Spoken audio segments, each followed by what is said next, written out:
guys, it is April from Getting Hookah With It. Today I wanted to share with you the top 5 books that I read this spring.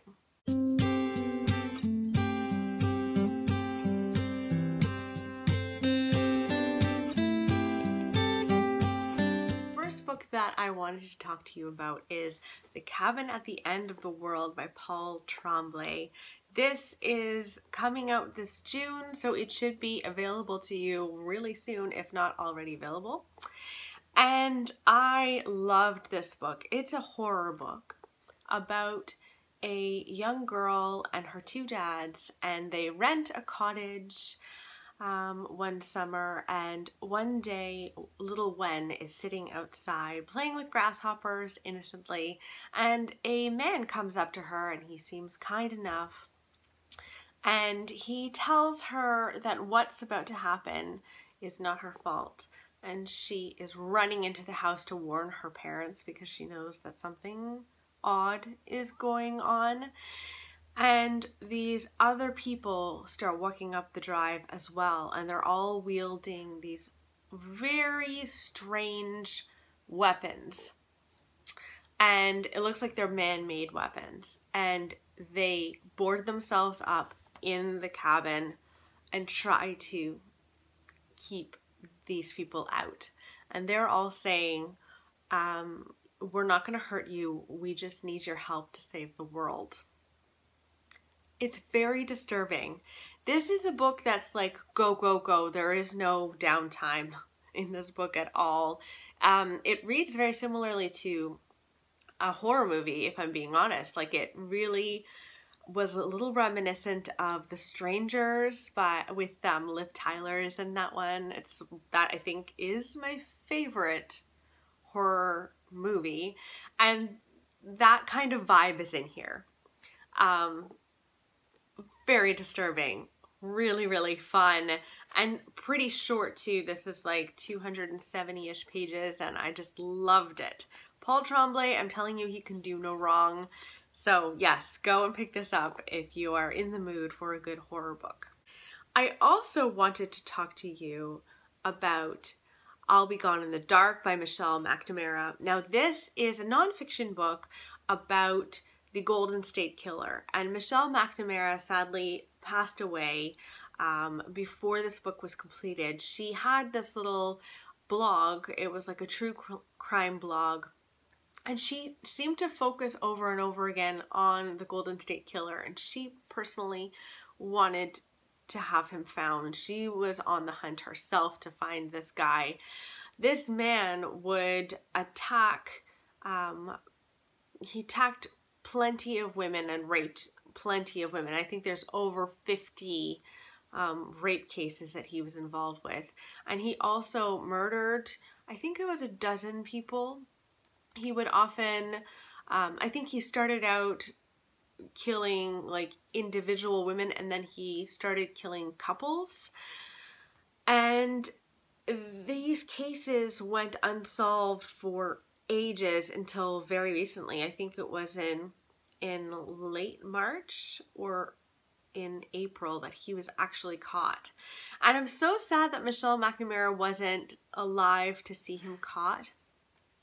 But I do think that her work kind of sparked an interest again in this case because it was just a cold case. And this book I thought was really beautifully written. Now, it was slightly disjointed because Michelle McNamara died before it was finished. And so she had a man that she used to work with, who she used to try to work this case with on the side as a hobby for both of them.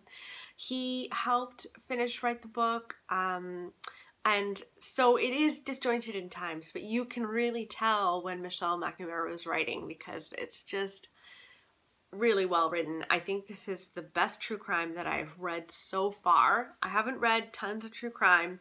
I still haven't even read In Cold Blood, so you know, that might change, but I just adored this book. I wish that I had a copy of my own, but I will be on the hunt for that for sure. I also absolutely loved Hum If You Don't Know the Words. This book is so far the best book that I've read in 2018. This is about a little girl named Robin who lives in South Africa during apartheid. She's a white girl and her parents die and she has to go and live with her aunt. We also follow a completely other character named Beauty. She is a black woman, also living in South Africa, also in apartheid. Her daughter goes missing and she decides that she's going to find her daughter. And these two storylines interweave. It is some of the most beautiful writing. I was so attached to these characters. I wanted everything to be okay for both Robin and Beauty, and I just loved them both so much. I think it's a really important book, and I think Bianca Marais is currently writing another book, which I'm so happy about. She's writing another book right now, and I can't wait. And I believe that Beauty comes up in this next book that she's writing. She's not necessarily a main character, but I just strongly advise that you go and read this book. It's so beautiful. I also want to recommend Come Closer to You. This is by Sarah Gran, and this is a possession story from the perspective of the person being possessed.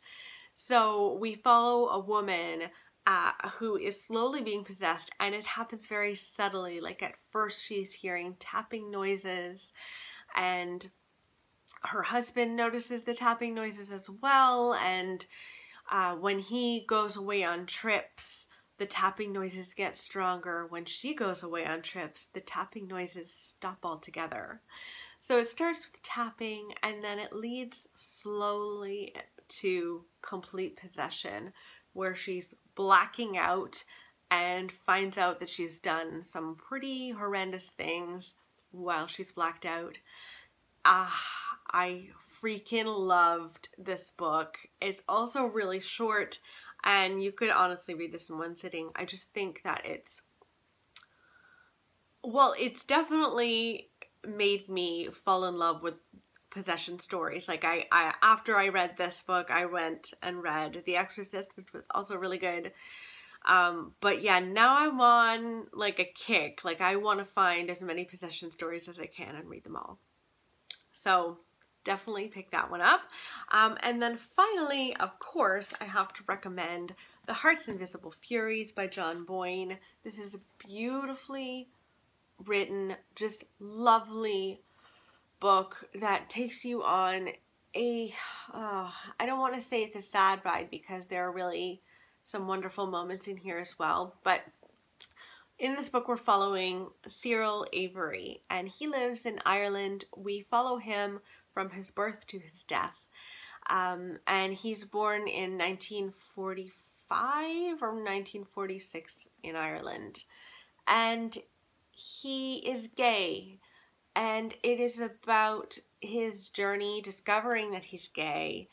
It's about the struggles that he has, because at this time in Ireland, being gay was illegal. So you can imagine how difficult it would be to be gay at this time.